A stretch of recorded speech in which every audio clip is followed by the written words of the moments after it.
Hello, जोहार झारखंड। आप सभी का स्वागत है मेरे न्यूज़ चैनल जोहार गिरिडीह में। मैं नसीम जोहार गिरिडीह से। कहावत में बात कही जाती है, अशार कहा जाता है कि हमारी वो मोहब्बत नहीं है जो लोग बताते हैं, लोग हमारी मोहब्बत को सदियों याद रखेंगे। दोस्तों, आप सभी हजरात को, दर्शकों को एक न्यूज़ बताने जा रहा हूँ। आप लोग जब सुनेंगे तो दंग रह जाएंगे, हैरान रह जाएंगे। एक वाकया ऐसे ही कानपुर के एक ज़िले से आया है, जहां एक बीवी अपने शोहर को, अपने पति को 18 महीने मुर्दा लाश को जिंदा समझकर रखती रही और ये सोचती रही कि कोमा में है। लड़के का नाम दीक्षित था और लड़की का नाम रेखा था। लड़का बैंक में काम करता था। वहाँ किसी लड़की से उसकी मुलाकात होती है जिसका नाम पूजा होता है, रेखा होता है, और दोनों की शादी हो जाती है।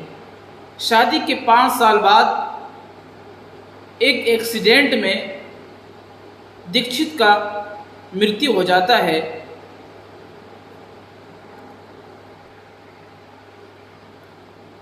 दीक्षित का मृत्यु हो जाता है और रेखा, जब उसको पता चलता है कि मेरा पति का मृत्यु हो गया है, हॉस्पिटल जाती है, उसके शव को देखती है और अपना मानसिक संतुलन खो बैठती है। और वहाँ के डॉक्टर लोग पोस्टमार्टम कराने के बाद रेखा को दीक्षित का लाश सौंप देते हैं ताकि उसका अंतिम संस्कार किया जाए।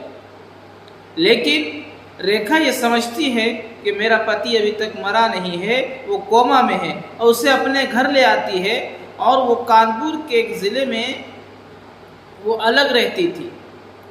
उसके बाद जब लोग पूछते हैं क्या हुआ है, तो सबको ये बात कहती थी कि इसे एक कोमा में चले गए हैं, जल्दी ठीक हो जाएंगे, दवा इलाज चल रहा है।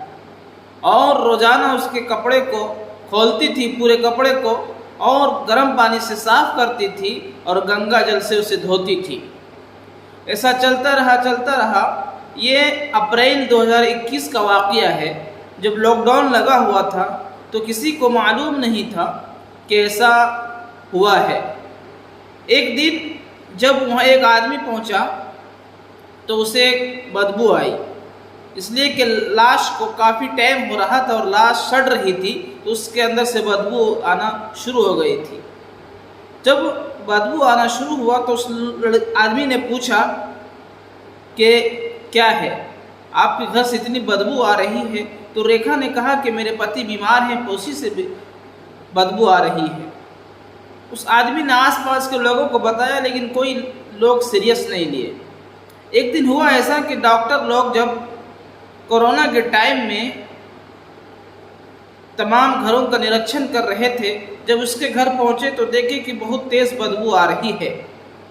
और जब घर खोला गया तो रेखा ने कहा कि हमारे पति की उससे बदबू आ रही है, ये कोमा में है। जब डॉक्टरों ने देखा तो लाश बिल्कुल सड़ चुकी थी, हड्डियां बाहर आ रही थी।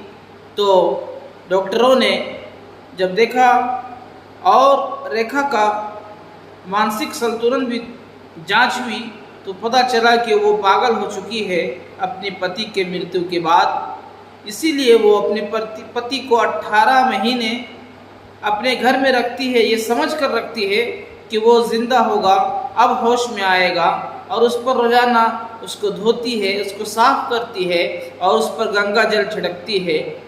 डॉक्टरों ने जब ये देखा कि इसका मृत्यु हो चुका है, इसकी लाश बिल्कुल सड़ चुका है, तो उसका अंतिम संस्कार कर दिया गया और रेखा को पागल हॉस्पिटल भेज दिया गया।